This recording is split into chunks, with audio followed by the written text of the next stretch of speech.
The morning light streaming through the stained glass windows of St. George's Church painted rainbow patterns across the stone floor, but Margaret Ashford barely noticed the beauty surrounding her as she stood at the altar in her lavender silk dress, her hands trembling slightly as she held her sister Isabella's bouquet of white roses and orange blossoms. The packed pews rustled with the finest of London society, all gathered to witness the wedding of the season between Charles Somerset, the young Marquess of Aldridge, and the incomparable Isabella Ashford, whose golden curls and porcelain complexion had captivated every eligible gentleman since her debut 2 seasons prior. Margaret forced her spine straight and her expression serene, though her heart felt as if it might shatter into 1,000 pieces with each passing moment, for she alone knew the terrible truth that threatened to undo her completely. Just 3 months ago, when Charles had first arrived at their family's London townhouse, it had been Margaret's hand he had lingered over in greeting. Margaret's conversation he had sought out at every gathering. Margaret, whose literary opinions he had solicited with genuine interest, and whose quiet observations had drawn his delighted laughter. She could still recall with painful clarity the afternoon he had found her reading in the garden, how he had sat beside her on the stone bench and confessed that he had never met a woman whose mind fascinated him as much as hers did, how his fingers had briefly brushed hers as he had asked permission to call upon her formally. For 6 wonderful weeks, he had courted her with a gentle persistence that had slowly melted her natural reserve, bringing her flowers that he said matched her eyes, recommending books he thought she would enjoy, engaging her in debates about poetry and philosophy that left them both breathless with intellectual excitement. Society had whispered, of course, puzzled that the handsome Marquis would show such marked attention to the elder Ashford sister, the one with the unfortunate tendency to wear spectacles and speak her mind when her beautiful younger sister remained unattached. Then Isabella had returned from visiting their aunt in Bath, and everything had changed with the swiftness of a summer storm. Margaret watched now as Charles stood at the altar in his perfectly tailored black coat, his dark hair gleaming in the candlelight, his jaw set with an expression she had learned to recognize as barely controlled emotion. The priest droned on about the sanctity of marriage,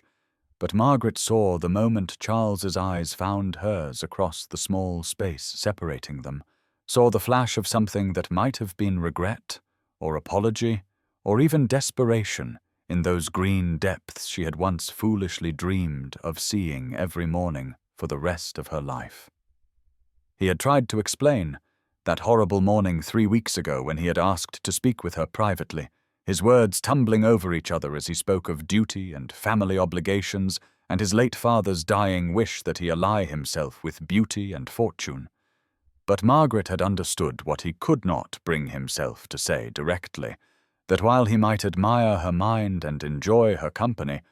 it was Isabella who would grace his arm at social functions, Isabella who would give him beautiful airs, Isabella who the world would approve of as his marchioness. The cruelest part was that she could not even hate her sister, who stood now beside Charles in her exquisite wedding gown of ivory satin and Venetian lace, radiating joy and triumph in equal measure,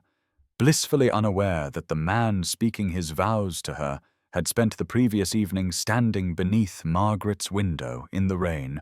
though Margaret had forced herself not to look out even when she heard the small stones hitting her window pane. As the priest asked if anyone knew of any impediment to the marriage, Margaret felt Charles's gaze boring into her, almost as if he were willing her to speak, to save them both from this terrible mistake. But she remained silent, her duty to her family and her sister stronger than her own breaking heart. The moment passed, the vows were exchanged, and as Charles placed the sapphire ring on Isabella's finger, Margaret noticed his hand trembling slightly, though perhaps she only imagined it through the blur of unshed tears she refused to let fall. Now please take a moment and subscribe to our channel and comment where you are watching from and what time is it. It is always fascinating to see where these stories get all around the world. Thank you. The wedding breakfast at Ashford House was a glittering affair, with crystal chandeliers casting dancing light across the ballroom where London's finest gathered to celebrate the union of the Marquess of Aldridge and his beautiful bride, though Margaret noticed through her carefully maintained smile that Charles had positioned himself at the far end of the receiving line, as distant from her as propriety would allow. The lavender dress she had worn with such hope that morning now felt heavy with the salt of tears she had allowed herself to shed only briefly in the carriage ride from church to home, quickly dabbed away before anyone could witness her momentary weakness. Lady Ashford fluttered about like a peacock displaying its plumage, basking in the triumph of having secured such an advantageous match for her younger daughter, while Isabella held court among her admirers, her tinkling laughter carrying across the room as she displayed her new sapphire ring with unstudied grace. Margaret accepted congratulations with practiced ease, deflecting the pitying looks of matrons who whispered behind their fans about the poor plain sister who would surely now remain a spinster, having lost her only chance to the more beautiful sibling. When the time came for toasts, Margaret rose with her champagne glass, her voice steady and warm as she spoke of her sister's radiant happiness, and wished the couple every blessing that love could bestow, though she carefully avoided meeting Charles's eyes during her speech, focusing instead on Isabella's glowing face. The words tasted like ash in her mouth, but she delivered them with such genuine feeling that even the gossips nodded approvingly at her gracious manner.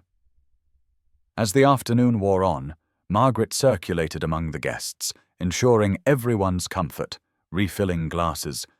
and making pleasant conversation about the weather and the latest fashions,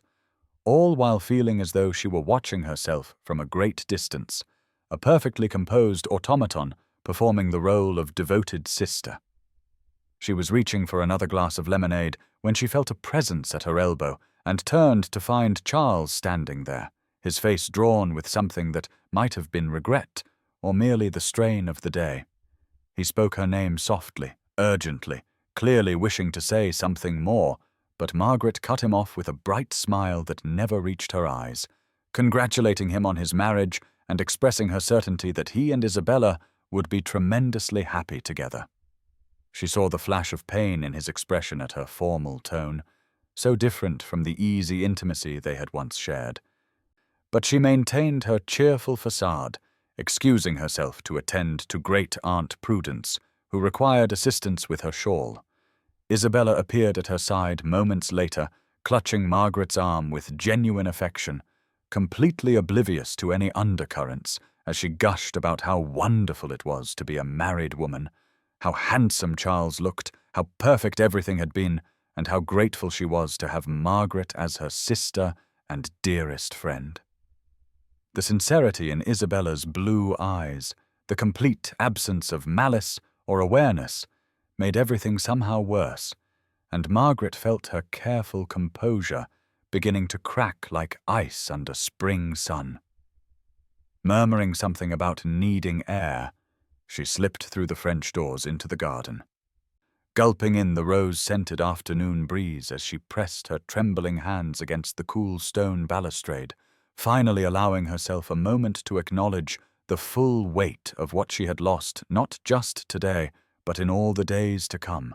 when she would have to watch Charles and Isabella build the life that might have been hers. Had courage trumped duty, had love conquered convention, had he chosen the connection of minds over the beauty of faces. The September afternoon sun cast long shadows across the cobblestones of Bond Street, as Margaret Ashford adjusted her spectacles and stepped out of Hatchard's bookshop, a wrapped volume of Byron's latest poetry tucked under her arm. Her mind still pleasantly occupied with the verses she had been perusing when she collided quite suddenly with a gentleman in mourning black, who had been walking with his head down, lost in his own thoughts. The impact sent her book tumbling to the ground, and as they both bent to retrieve it, their hands brushed momentarily before she looked up into a pair of green eyes that had haunted her dreams for 3 long years, though they were now shadowed with a grief that had not been there before.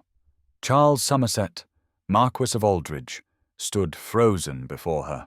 his face thinner than she remembered, his mourning attire a stark reminder of all that had transpired since that June morning when he had pledged himself to another. Margaret straightened slowly, clutching her book like a shield against her chest. Noting how his gaze travelled over her face with an intensity that made her acutely aware of how much she had changed since their last meeting, how the spectacles she now wore constantly marked her even more clearly as the bookish spinster society had always predicted she would become.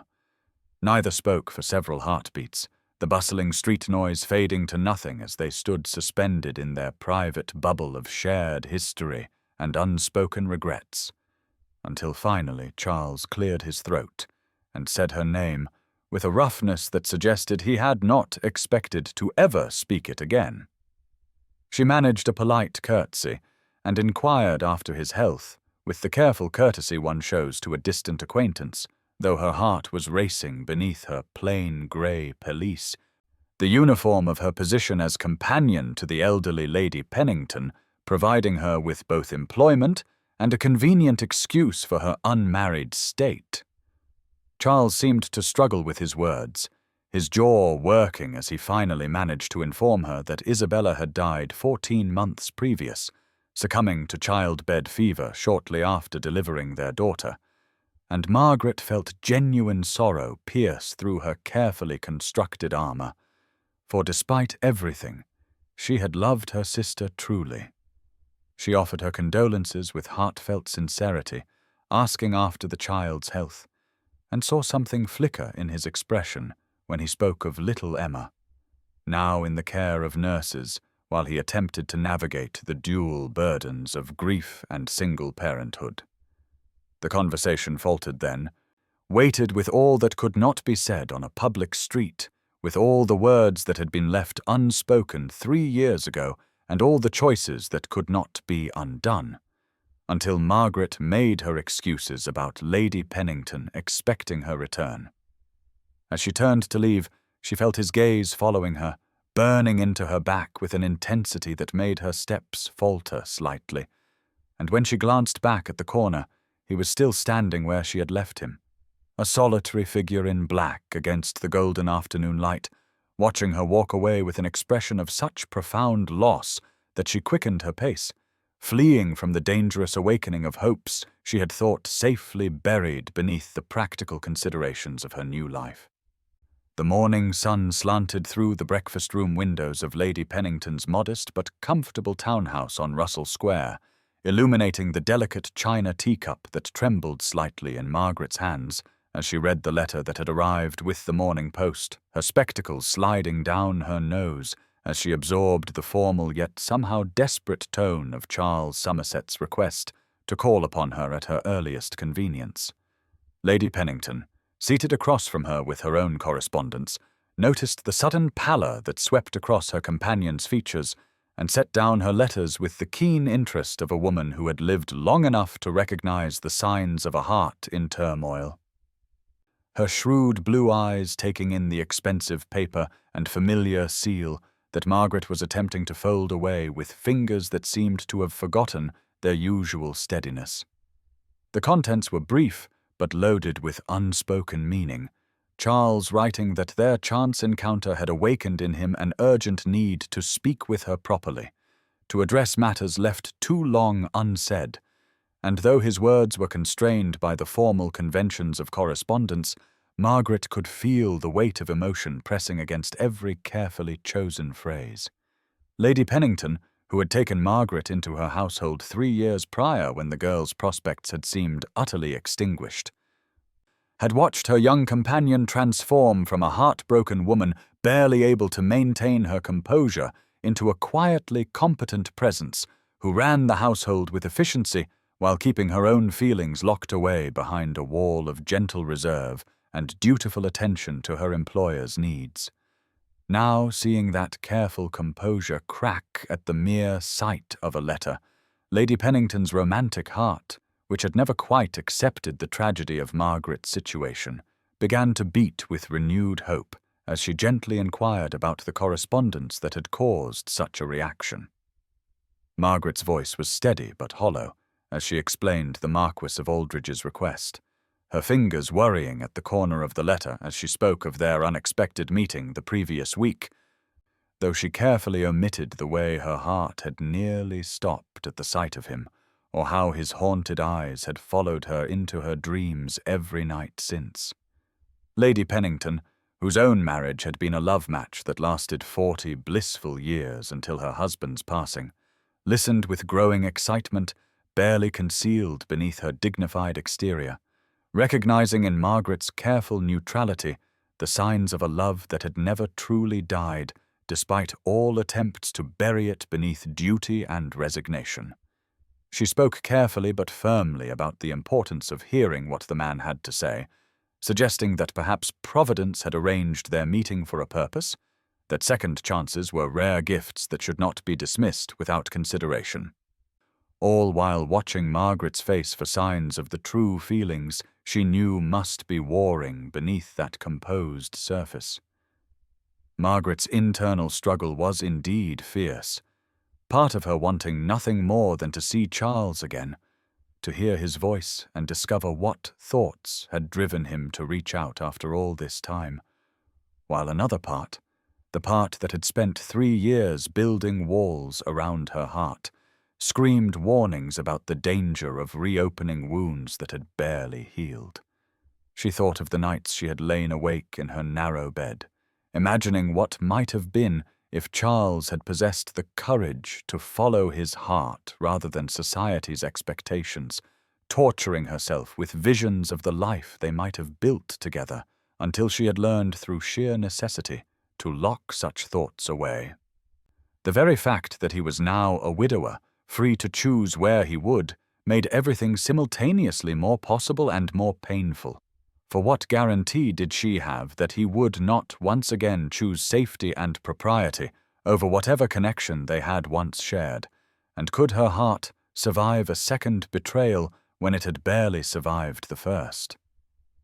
Lady Pennington, seeing the war playing out across Margaret's features, reached across the table to pat her hand with the gentle authority of a woman who had earned the right to dispense wisdom through years of living, pointing out that refusing to see him would provide no answers and would leave Margaret forever wondering what might have been said, what possibilities might have existed. After a long moment of silence, broken only by the ticking of the mantel clock and the distant sounds of London awakening to another day, Margaret raised her eyes to meet her employer's knowing gaze and nodded slowly, her voice barely above a whisper, as she agreed to grant the Marquess one visit, though she insisted it must be conducted with perfect propriety, and with the understanding that she was no longer the naive girl who had once hung on his every word and glance. Lady Pennington smiled with satisfaction, already planning to be conveniently absent when the Marquess called, perhaps visiting her dear friend Mrs. Hutchinson, who had been asking after her health, for she recognized that some conversations required privacy, and that the path to healing often began with the courage to face what had been lost. The mantel clock in Lady Pennington's drawing-room struck 3 with delicate precision as Margaret stood before the mirror, adjusting her spectacles, with hands that betrayed only the slightest tremor, smoothing the dove-grey morning dress that had seemed perfectly adequate, until this moment when she found herself wondering if its severe lines made her appear even more the spinster than necessary, though she quickly chastised herself for such vanity when she had agreed to this meeting solely to achieve closure on a chapter of her life that should have ended 3 years ago. The sound of carriage wheels on cobblestones made her heart leap, despite her firm resolution to remain unmoved, and she forced herself to sit in the chair by the window with her embroidery, though her fingers could barely manage to hold the needle steady as she heard the front door open and close, followed by the butler's measured tread and the deeper footsteps she remembered so well ascending the stairs. When Charles Somerset entered the drawing-room, precisely on time as she had known he would be, The afternoon light illuminated the silver threads that had not been in his dark hair 3 years ago, the lines around his green eyes that spoke of sleepless nights and profound loss. Yet underneath these markers of grief and time, she could still see the man who had once held her hand in secret corners of ballrooms and whispered promises he had ultimately been too weak to keep. He bowed formally while she rose and curtsied, the proper movements feeling absurd given their history, and when he spoke her name, it carried a weight of longing that made her grateful for the tea service already laid out on the table between them, providing occupation for hands that wanted to reach for things better left untouched. The silence stretched awkwardly as they seated themselves on opposite sides of the low table, Margaret pouring tea with the practiced efficiency of one who had served countless cups to Lady Pennington's visitors, grateful for the ritual that allowed her to avoid meeting his eyes directly while she inquired after his health and that of his daughter in tones of polite detachment. Charles accepted his cup, but set it aside untouched, leaning forward slightly as he began to speak of how their chance encounter had haunted him, how seeing her again had awakened realizations he had been suppressing beneath the weight of grief and duty, his words coming in starts and stops as though he had rehearsed this speech a dozen times, yet found it crumbling in the face of her careful neutrality. She listened with her eyes fixed on her own teacup, watching the steam rise and dissipate while he spoke of the months following Isabella's death, the crushing guilt of mourning a wife he had never truly loved as she deserved, the way he had thrown himself into managing his estates and caring for Emma to avoid confronting the terrible mistake he had made 3 years ago. When he finally fell silent, Margaret raised her eyes to meet his, and found in them such raw honesty that her carefully constructed walls began to crack despite her best efforts. Though she kept her voice level as she asked what purpose was served by discussing choices that could not be undone, pain that had already been endured, a future that had been irretrievably altered by his decision to honor duty over feeling.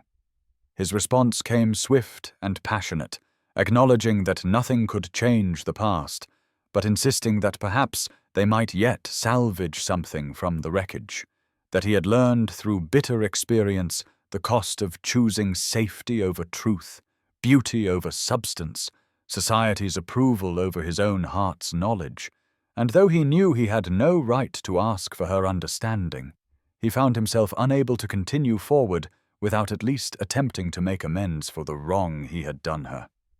Margaret felt her composure wavering as memories flooded back unbidden of all the moments they had shared before that awful day, the conversations about books and ideas that had made her feel truly seen for the first time in her life, the way his eyes had sought hers across crowded rooms as though she were the only person who mattered,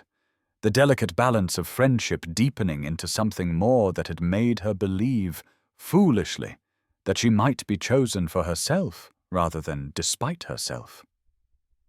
She set down her teacup carefully and folded her hands in her lap, choosing her words with precision as she acknowledged that while she appreciated his apology and understood the pressures that had influenced his choice, she had spent 3 years learning to live with the consequences of that choice and had built a life that, while perhaps not what she had once dreamed, provided her with purpose and dignity that she would not readily surrender for uncertain possibilities. Charles nodded slowly, his face reflecting both disappointment and respect for her caution. And when he asked, very quietly, if she might permit him to call again, not as a suitor making promises, but simply as an old friend seeking to rebuild what had been carelessly destroyed,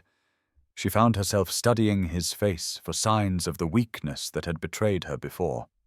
What she saw instead was a man transformed by loss and regret into something more substantial than the youth who had stood at the altar with her sister, and despite every instinct screaming caution, she heard herself agreeing to receive him again, though she was quick to establish boundaries and expectations that would protect what remained of her heart. As he rose to leave, clearly understanding that this first interview had reached its natural conclusion. He paused at the door and turned back to tell her that her spectacles, which she had worried made her appear plain and bookish, only served to frame eyes that had lost none of their intelligence and warmth, an observation that left her speechless and fighting the dangerous flutter of hope that threatened to take wing in her chest as his footsteps faded down the stairs, and she was left alone with the cooling tea and the faint scent of his cologne lingering in the air like a promise she dared not trust. The September afternoon painted Hyde Park in shades of amber and russet as Margaret walked beside Charles along the serpentine path, the falling leaves creating a carpet that rustled beneath their feet while she tried to maintain appropriate distance between them despite the way her body seemed magnetically drawn toward his, a phenomenon she attributed to the several visits they had shared over the past week that had gradually worn down her defenses like water over stone. She had expected him to arrive alone for their agreed-upon walk, had steeled herself for another careful conversation full of weighted pauses and unspoken history, but instead he had appeared at Lady Pennington's door with a bundle of blankets that revealed itself to contain the most beautiful child Margaret had ever seen. Little Emma Somerset, gazing up at her with eyes the exact shade of her father's and a rosebud mouth that made soft cooing sounds. Charles had apologized for the presumption of bringing his daughter,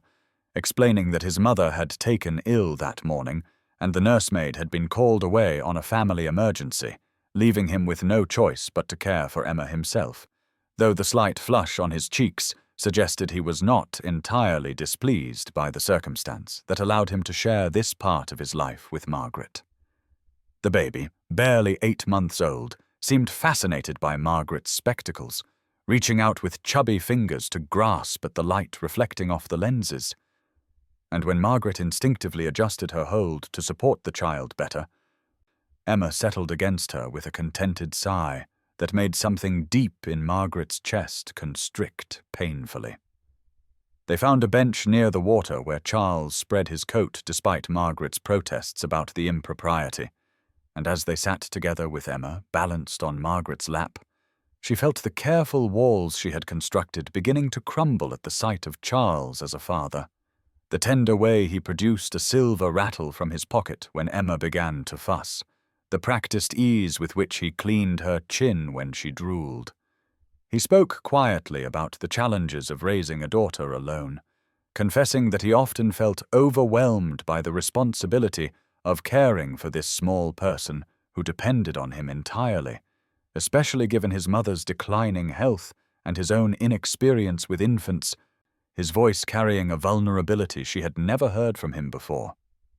Margaret found herself offering advice without conscious thought, suggesting techniques for soothing Emma when she grew fractious, recommending foods that might ease the discomfort of teething, sharing wisdom gleaned from years of helping raise her younger cousins before Isabella's beauty had eclipsed everything else in their family's focus.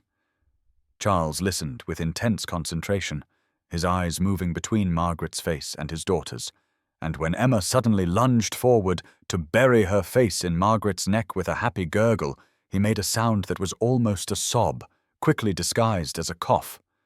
The autumn sun filtered through the trees, creating patterns of light and shadow across the blanket they had spread on the grass, and Margaret felt herself surrendering to the simple domesticity of the moment, allowing herself to imagine what it might be like to have the right to hold this child every day, to watch her grow and learn and become whoever she was meant to be. When Charles quietly confessed that Emma had not taken so readily to anyone since her mother's death, that most people seemed to frighten or confuse her, Margaret felt her heart crack open despite all her resolutions to keep it safely locked away. She looked down at the baby now sleeping peacefully in her arms, one tiny fist clutched around the ribbon of Margaret's bonnet, and understood with piercing clarity that her carefully constructed defenses stood no chance against this double assault on her affections. The man she had never stopped loving, despite all attempts, and the motherless child who seemed to recognize something essential in her that others had always overlooked. Charles must have seen something in her expression, because his hand moved as though to touch hers before he caught himself, his fingers hovering inches from where hers rested on Emma's back, the space between them charged with possibility and fear in equal measure. When Emma stirred and began to whimper, Margaret automatically began to rock her, humming a lullaby she remembered from her own childhood, and the look of wonder that transformed Charles's features made her understand that he was seeing her not as the rejected sister or the companion forced into genteel servitude, but as the woman she truly was beneath all of society's labels and limitation. As the afternoon shadows lengthened and other nursemaids began gathering their charges for the journey home, Charles finally spoke the words that hung unspoken in the air between them, admitting that he had no idea how he would manage without proper help, that his mother grew weaker each day and could offer little assistance, that he feared failing his daughter in the way he had failed so many others through his weakness and poor judgment. Margaret heard the plea beneath his words, understood what he was not quite asking, and felt herself balanced on the edge of a precipice, knowing that one step forward would change everything, while one step back would preserve the safe but colorless life she had built from the ashes of her dreams, even as Emma's warm weight in her arms seemed to tip the scales toward a future she had not dared imagine possible. The rose silk gown that Lady Pennington had insisted Margaret wear to the Harrington ball felt like armor made of gossamer as she stood at the edge of the ballroom, watching couples swirl past in perfect synchronization, her fingers clutching her dance card with its tellingly empty spaces while she wondered for the dozenth time why she had allowed herself to be persuaded into attending an event where she would inevitably fade into the wallpaper as she had done for years before becoming a paid companion. The chandeliers cast their golden light over jewels and satins that seemed to mock her simple attire, despite Lady Pennington's assurances that the dress brought out the warmth in her complexion. And Margaret was just considering whether she could slip away to the ladies' retiring room for the remainder of the evening when she spotted Charles across the crowded floor, his dark evening clothes making him stand out among the peacock colors of the other gentlemen, his eyes already fixed on her with an intensity that made her breath catch. She had not expected him to be here, had assumed that a marquis would have more illustrious invitations than the Harringtons' autumn ball, but as he began making his way toward her through the crowd, she realized with a mixture of dread and anticipation that their carefully private meetings in parks and drawing rooms were about to become painfully public. The whispers started before he even reached her, matrons behind fans noting the Marquess of Aldridge approaching the Ashford spinster, the one whose sister he had married, such an odd connection to maintain, and by the time Charles stood before her with his hand extended for the next dance, Margaret felt the weight of 100 curious gazes pressing against her skin like needles. She wanted to refuse, to maintain the protective distance that public scrutiny demanded. But something in his eyes, a fierce protectiveness mixed with genuine pleasure at seeing her, made her place her gloved hand in his and allow him to lead her onto the floor just as the musicians struck up a waltz. The familiar warmth of his hand at her waist, the proper distance maintained between their bodies that somehow felt more intimate than closeness, the way he guided her through the steps as though she were precious and breakable rather than sturdy and practical, all combined to create a bubble of unreality where Margaret could almost forget the sharp eyes watching their every movement. But the bubble burst as they passed a cluster of society matrons, and Margaret heard with painful clarity Lady Worthing's carrying voice declaring that the poor Marquis was clearly settling for the spare after losing the beauty, that men would take comfort where they could find it, even if it meant lowering themselves to court a woman who wore spectacles and worked for her living. Charles's hand tightened on hers, and she saw the muscle in his jaw clench as they completed their turn, his green eyes darkening with an anger she had rarely seen from him, and when the dance brought them past Lady Worthing again, he spoke in a voice pitched to carry just far enough, saying that he considered himself fortunate indeed to be in the company of a woman whose intelligence and kindness outshone any merely superficial beauty, whose worth was measured in the depth of her character rather than the circumstances of her birth or employment. The words, delivered with such conviction and barely contained fury, created a ripple of shock through their nearby audience, and Margaret felt her cheeks burn with a combination of mortification and something dangerously close to hope, even as she recognized that Charles had just declared their association to be something more than mere friendship in the most public way possible. The remainder of the dance passed in a blur of movement and murmured conversation as Charles attempted to distract her with comments about the music and the decorations. But Margaret could feel the speculative gazes following them, could hear the whispers rising in their wake like waves against a shore,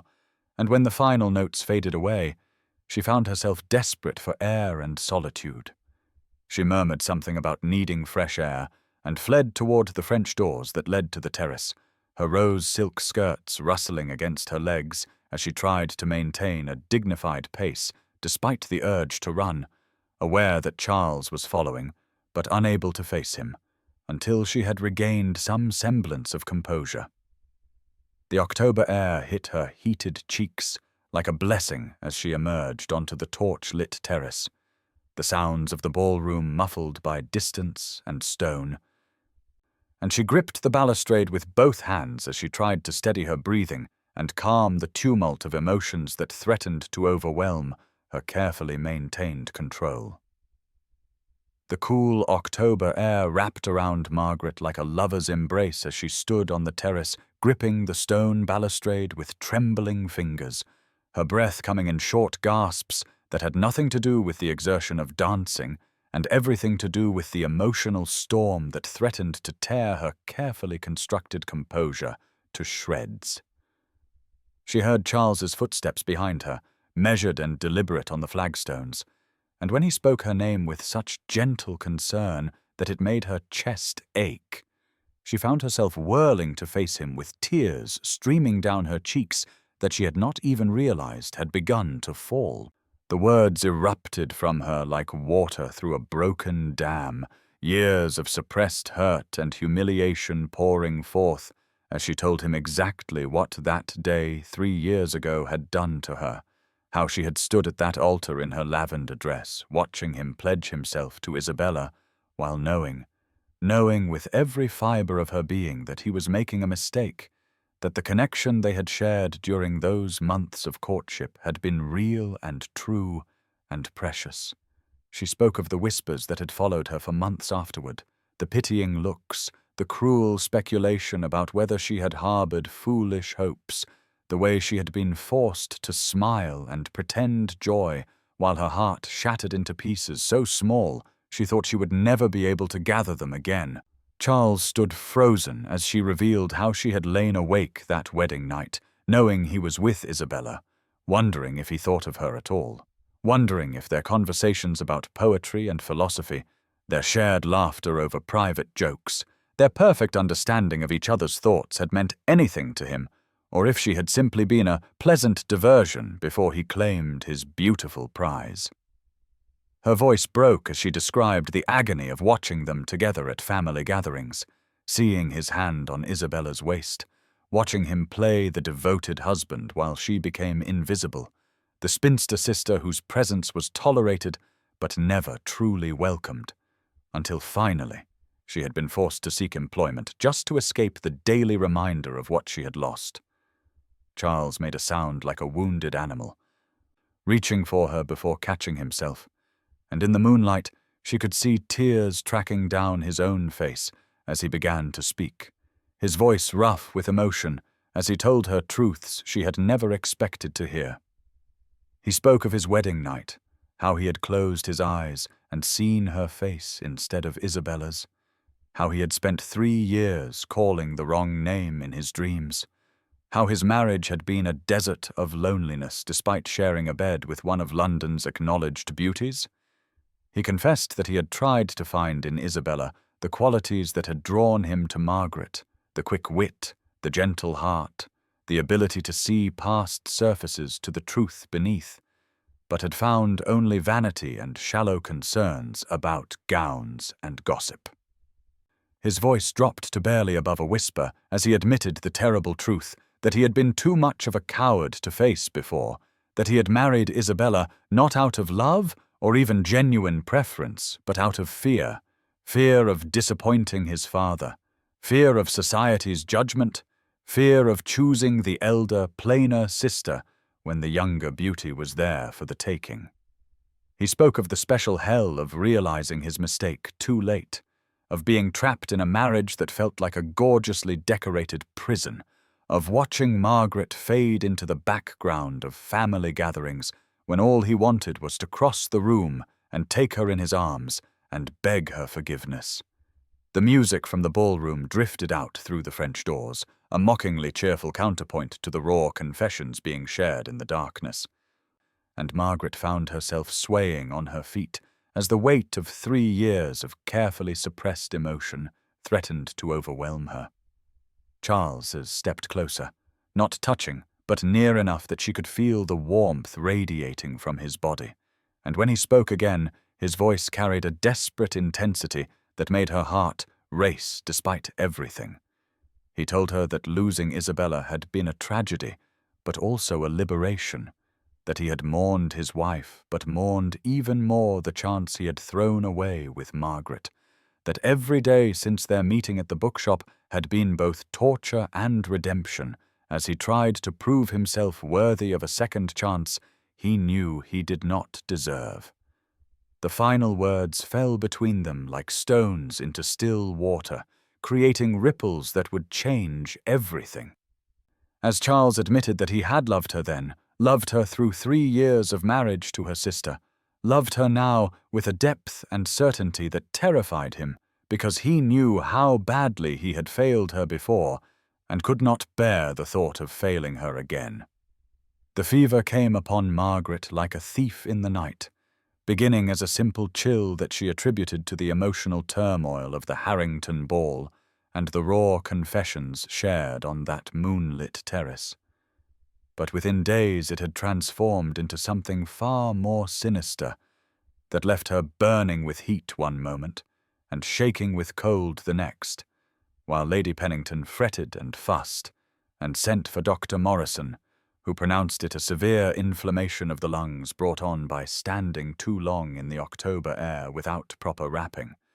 Margaret drifted in and out of consciousness, aware only of the worried voices around her bed, the bitter taste of laudanum on her tongue, the endless cycle of sweating through her nightgown and having the linens changed by anxious maids who whispered prayers as they worked.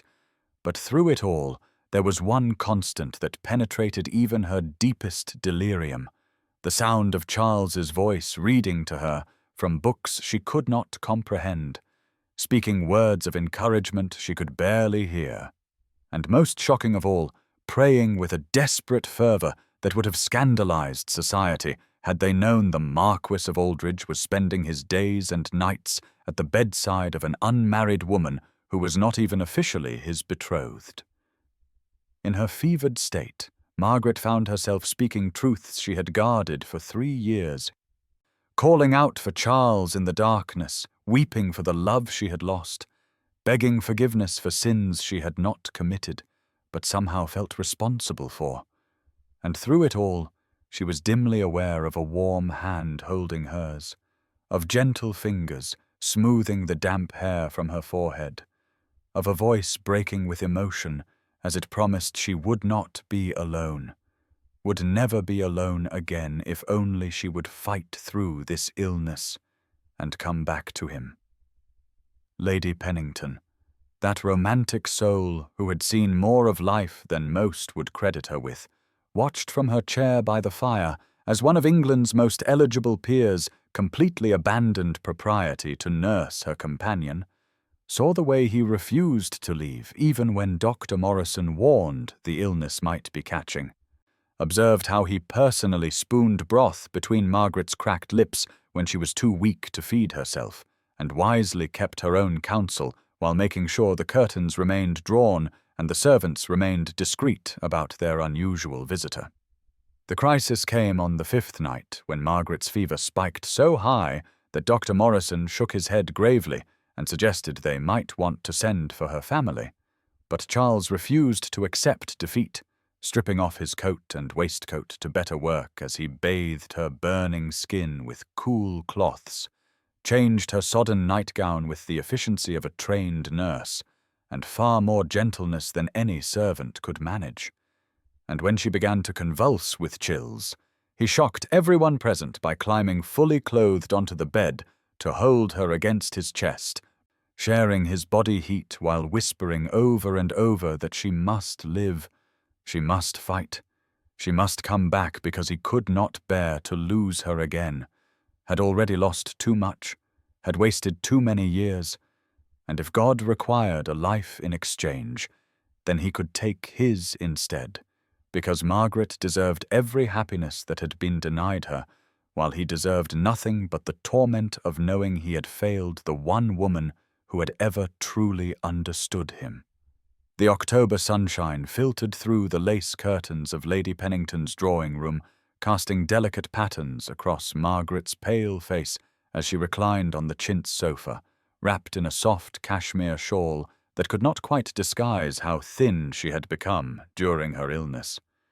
Though the fever had finally broken and left her weak but clear-headed for the first time in what felt like an eternity. Charles sat in the wing-back chair he had claimed as his own during the long days of her recovery, a leather-bound volume of Wordsworth open in his hands as he read aloud in that rich baritone voice that had become as essential to her healing as any of Dr. Morrison's tonics, pausing occasionally to glance up and assure himself that she was still awake, still listening, still there with him in this peaceful sanctuary they had created together.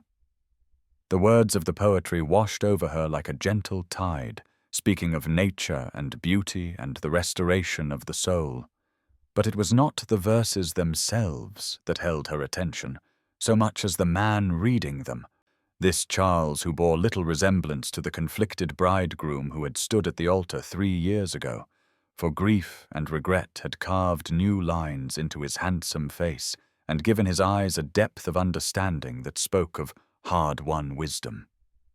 When he finished the poem, he set the book aside and leaned forward, studying her with such tender concern that Margaret felt her heart constrict with an emotion she dared not name. Not yet, not when she was still so fragile, and everything between them remained unresolved despite the intimacies forced upon them by her illness. They spoke then of the book, of Wordsworth's philosophy of finding the divine in nature, of how the poet's words reminded Charles of the walks they had taken during that long-ago spring when he was courting both sisters, but somehow always found himself gravitating toward Margaret's company, seeking out her opinions on literature and life, while Isabella had been content to speak only of fashion and gossip.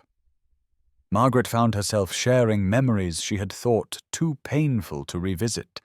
telling him how she had always preferred books to balls,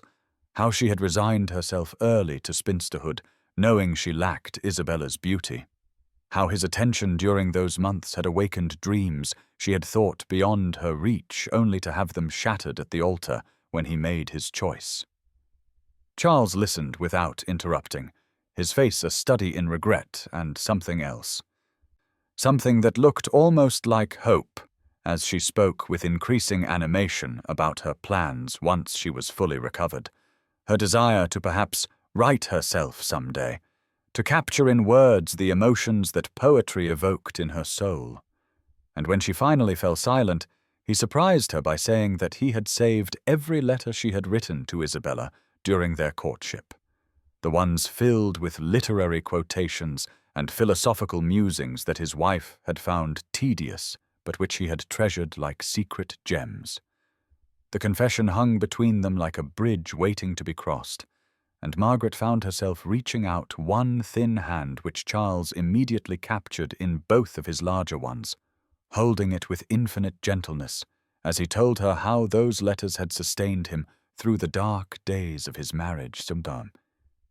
How he would retreat to his study and read her words by candlelight, imagining the conversations they might have had if he had been brave enough to follow his heart instead of society's expectations. The sound of carriage wheels on the street outside broke the spell, and Charles released her hand just as Lady Pennington bustled in carrying a tea tray, but not before Margaret saw something in his eyes that made her pulse quicken despite her weakness, a determination that suggested their story was far from over, that perhaps the illness that had brought him to her bedside had cleared away more than just the fever from her body. As if to confirm her thoughts, Charles reached into his coat and withdrew a small package wrapped in brown paper, placing it on the table beside her with an almost shy gesture that seemed incongruous on a man of his position and confidence. Inside was a first edition of Wordsworth's newest collection, inscribed on the flyleaf with a quotation about second chances and new beginnings. And beneath it, in Charles's bold hand, were the words, "For Margaret, who makes all poetry pale in comparison to the beauty of her mind and soul." And she found herself weeping then, not from sadness but from a joy so unexpected and overwhelming that she could barely breathe. Lady Pennington, wise woman that she was, quietly withdrew, leaving them alone again, and Charles moved from his chair to perch carefully on the edge of the sofa, gathering Margaret into his arms with exquisite care as she cried against his chest, her tears soaking into his waistcoat, while he murmured words of comfort and promise that seemed to suggest a future she had never dared imagine. When at last her tears were spent and she pulled back to look at him, she found his own eyes suspiciously bright, and in that moment something shifted between them. A wall crumbling, a door opening, a possibility emerging from the ashes of old pain like a phoenix rising toward the sun. They spoke then of everything and nothing, their words tumbling over each other as they had during those long-ago walks. But now there was no Isabella waiting at home, no societal expectations forcing them apart, only this moment, this room, this tentative rebuilding of something that had never truly died, but had merely been buried beneath duty and propriety and misguided choice. When Charles finally took his leave, as the afternoon shadows lengthened, promising to return the next day with his daughter Emma, whom he wanted Margaret to meet properly, not as her late mother's sister, but as someone who might perhaps become important in her life, Margaret felt a warmth spreading through her chest that had nothing to do with fever and everything to do with hope. She clutched the book of poetry to her chest long after his carriage had rolled away, tracing the inscription with trembling fingers and allowing herself, for the first time in 3 years, to believe that perhaps happy endings were not merely the province of novels and fairy tales, but might occasionally grace the lives of overlooked sisters who had learned to find their worth in something deeper than beauty or social position. The first fire of the season crackled in the hearth of Lady Pennington's drawing-room as November's chill crept through the London streets, casting dancing shadows across the faces of Margaret and Charles as they sat in companionable silence. She in her usual spot on the sofa, though no longer invalided, he in the wing-back chair that had become his during those long days of her recovery. But tonight there was a different quality to the air between them, something heavy with unspoken truths that pressed against the walls of propriety they had carefully maintained, even as their hearts had grown ever more entwined. The clock on the mantel chimed 8 times, each note seeming to echo in the space between them, until Charles finally set aside the book he had not truly been reading and leaned forward, his elbows resting on his knees, his hands clasped as if in prayer, and when he spoke his voice carried a weight that made Margaret's breath catch in her throat. He began slowly, haltingly, speaking of that long-ago spring when he had first come to call at the Ashford house, ostensibly to court the beautiful Isabella, whose portrait had caught his eye at Lady Worthington's soirée, but how from the very first afternoon It had been Margaret who captured his attention with her quick wit and deeper understanding. Her ability to discuss Byron's latest work with genuine insight, rather than merely parroting what the fashion magazines declared one should think. The fire popped and hissed as he continued, painting a picture of a younger Charles, heir to a marquessate, under immense pressure from his father to make a brilliant match that would enhance their family's standing and fortune, and how Isabella, with her acclaimed beauty and substantial dowry, had seemed the obvious choice, even as every conversation with Margaret left him feeling more alive than he had ever been. Margaret listened without interrupting, though her hands trembled slightly as she set aside her embroidery, hearing for the first time the full truth of those months that had brought her such joy and then such devastating pain, learning how Charles had spent sleepless nights wrestling with his conscience, knowing that duty demanded Isabella while his heart cried out for Margaret. He spoke then of his father's explicit threats, how the old Marquess had discovered his preference for the elder sister and made it abundantly clear that choosing Margaret would mean disinheritance, exile from society, the loss of everything he had been raised to value and protect, and how at 26 he had lacked the courage to defy those expectations. The most painful revelation came when he described the morning of the wedding, how he had stood before his mirror, practicing the vows he would speak to the wrong woman, how he had written a letter to Margaret that he burned rather than send, how he had arrived at the church early and stood in the empty sanctuary praying for a miracle that would release him from his obligation without destroying either sister. His voice broke as he recounted that terrible moment at the altar when their eyes met, and he saw in Margaret's face not just resignation, but a love that matched his own, a silent understanding that he was making a choice that would haunt them both, and how he had nearly forgotten Isabella's name when prompted to speak his vows. The fire had burned lower as Charles revealed the truth of his marriage, 3 years of polite distance with a woman who quickly realized she had captured a title, but not a heart. Isabella's growing bitterness, as she discovered her husband's preference for quiet evenings in his study over the social whirl she craved, her accusations that he had married her under false pretenses, which he could not deny. Most devastating of all was his confession that on more than one occasion, in moments of intimacy, he had called out Margaret's name, sending Isabella into rages that lasted for days and deepened the chasm between them until they lived as strangers in the same house. Margaret found herself weeping silently as he spoke of the guilt that consumed him when Isabella died in childbirth, wondering if his lack of true feeling had somehow contributed to her fate, if the child she bore had sensed the absence of love between her parents, if he was doomed to destroy every woman who trusted him with her heart. When he finally fell silent, the fire reduced to glowing embers. Margaret rose from the sofa and moved to kneel beside his chair, taking his hands in hers and feeling the tremors that ran through him as she offered the forgiveness he had not dared request.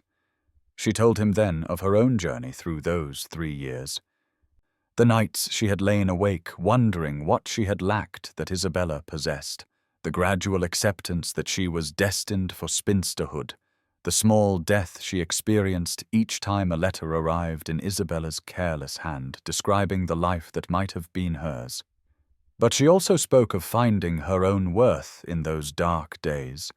discovering that she had value beyond being chosen or rejected by a man, learning to find joy in small things like her correspondence with distant cousins who shared her love of literature, her work with Lady Pennington that gave her purpose, the gradual construction of a life that, while not what she had dreamed, had its own quiet dignity. Charles lifted her gently from her kneeling position and drew her to sit beside him on the small ottoman before the dying fire, his arm around her shoulders as she leaned into his warmth, both of them exhausted by the emotional bloodletting of truths too long suppressed. When she told him that she forgave him completely, but needed time to trust that history would not repeat itself, that she could not survive being second choice again. He pressed his lips to her temple and swore that she had never been second in his heart, only in his actions, and that he would spend whatever time she required proving that the boy who had failed her had become a man worthy of her love. They sat together as the fire died completely and the room grew cold, neither willing to break the fragile peace of perfect understanding they had finally achieved. Until Lady Pennington's discreet cough from the doorway reminded them that the world still existed beyond this room where they had laid their souls bare, and as Charles took his leave with a gentle kiss to Margaret's hand, and a promise to call again tomorrow, she knew that while the path forward remained uncertain, at least now they would walk it with no shadows of unspoken truth between them. The morning post arrived with its usual clatter as Lady Pennington's elderly butler placed the silver tray on the breakfast table, and Margaret reached for the letters with the same casual interest she showed every day, until she noticed the familiar handwriting that made her heart sink into her stomach like a stone dropped into deep water. Lady Ashford's script was as imperious as ever, demanding immediate attention in every sharp stroke of the pen, and Margaret's hands trembled slightly as she broke the seal, already dreading whatever communication her mother had deemed necessary after 3 years of minimal contact since Isabella's wedding. The summons, for that was what it truly was despite being phrased as a request, insisted that Margaret present herself at the Ashford townhouse that very morning on a matter of utmost urgency regarding family honour, and though every instinct screamed at her to ignore it, to claim illness or prior engagement, she knew her mother would simply arrive at Lady Pennington's door if refused, creating a scene that would distress her kind employer who had already witnessed enough drama in recent weeks. Within the hour, Margaret found herself in the morning room where she had spent so many hours of her youth, though it seemed smaller now, more oppressive, the heavy burgundy drapes blocking out the November sunshine as effectively as her mother's presence blocked out any warmth or welcome. Lady Ashford sat ramrod straight in her chair, her face a mask of cold fury that Margaret remembered all too well from childhood transgressions, though she was 26 now, and no longer the meek daughter who had once cowered before that disapproval. The attack began immediately, her mother's voice dripping with venom as she accused Margaret of the basest behaviour, of setting her cap at her dead sister's husband before poor Isabella was even cold in her grave, of using her position with Lady Pennington to insinuate herself back into Charles's life through manipulation and feigned illness. Margaret tried to speak, to defend herself, but her mother steamrolled over every attempt, revealing that she had informants who had seen Charles visiting daily, staying far beyond what propriety allowed, and worst of all, that Isabella had confided before her death how Charles would call out Margaret's name in his sleep, how he kept her letters locked in his study drawer, how their marriage had been a sham from the very beginning. The revelation hit Margaret like a physical blow, the confirmation of what she had suspected, but never known for certain, that she had been a ghost haunting her sister's marriage, an invisible presence that had poisoned what should have been Isabella's happiness. And the guilt rose up to choke her even as her mother continued her tirade. Lady Ashford demanded, in the name of family honour and Isabella's memory, that Margaret refuse any further contact with Charles, that she leave London immediately to take a position her mother had already arranged with a family in Yorkshire, that she remember her place as the plain elder sister who had no right to what had belonged to the beautiful Isabella. The threat was clear beneath the words, comply or be cut off entirely from the family. Branded a fortune hunter and home wrecker, her reputation destroyed so thoroughly that even kind Lady Pennington would have no choice but to dismiss her. Margaret sat frozen as her mother outlined the future she had planned, a life of genteel servitude in the cold north, forever separated from any chance of happiness or love, punishment for the crime of being loved by the wrong man at the wrong time. When Lady Ashford finally paused for breath, Margaret managed to whisper that she would consider what had been said, that she needed time to think, to pray, to determine the right course of action, and her mother smiled then, a cold, triumphant expression that reminded Margaret of Isabella at her cruelest. The journey back to Lady Pennington's passed in a blur, Margaret's mind reeling with the implications of what she had learned, the weight of guilt and duty pressing down upon her shoulders like a physical burden that made each step an effort. She thought of Charles's recent confession by firelight, his honesty about the past, the tentative trust they had been building, and wondered if she had the strength to destroy it all in the name of a sister who had never loved her, who had taken joy in stealing what Margaret had valued most. But stronger than the anger was the guilt, the knowledge that Isabella had died unhappy, unloved by her husband, second best in her own marriage, and was not Margaret morally obligated to honor that suffering by refusing to benefit from it? Lady Pennington noticed her distress immediately upon her return, but Margaret pleaded a headache and retreated to her room, where she sat at her writing desk staring at a blank sheet of paper, trying to find the words to push Charles away without revealing the true reason, to protect him from the ugliness of her family's manipulation, even as she capitulated to it. The irony was bitter on her tongue, that after finally receiving the truth from Charles, she would now have to lie to him, to make him believe she did not want his love, when every fiber of her being cried out for it. But what choice did she have when the alternative was complete ruination and the dishonoring of Isabella's memory? As the afternoon shadows lengthened across her bedroom floor, Margaret finally picked up her pen and began to write. Each word an agony as she constructed walls where Charles had so patiently torn them down, knowing that she was choosing duty over love just as he once had, completing a cruel circle that would leave them both alone again. But perhaps that was what they deserved for daring to believe that happiness could be built upon the ashes of another's misery. The first refused visit came on November 15th, when Charles arrived at his customary hour, only to be informed by Lady Pennington's butler that Miss Ashford was indisposed and could not receive callers, a message delivered with such obvious discomfort that Charles knew immediately something was amiss,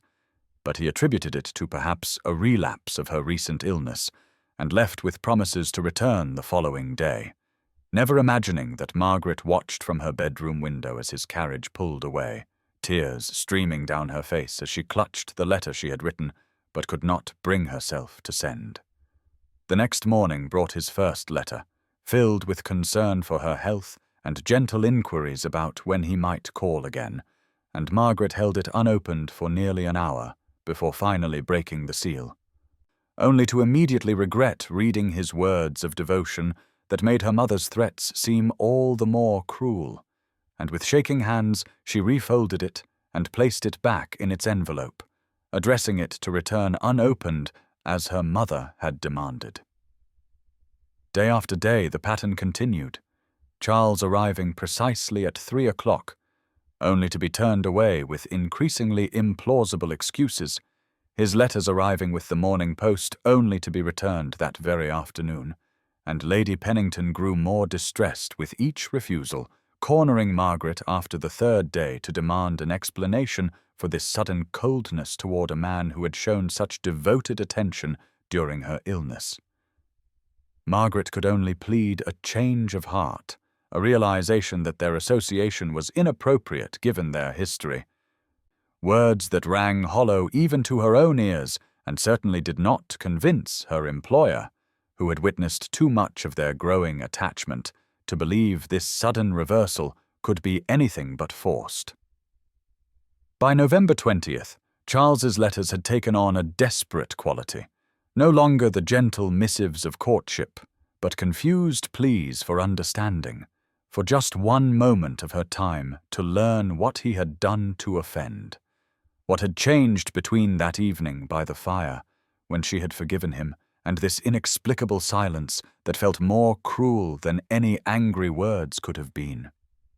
Margaret read each one in secret, her resolve weakening with every word until she forced herself to remember Isabella's unhappy face, her mother's threats, the promise of complete ruination if she did not comply.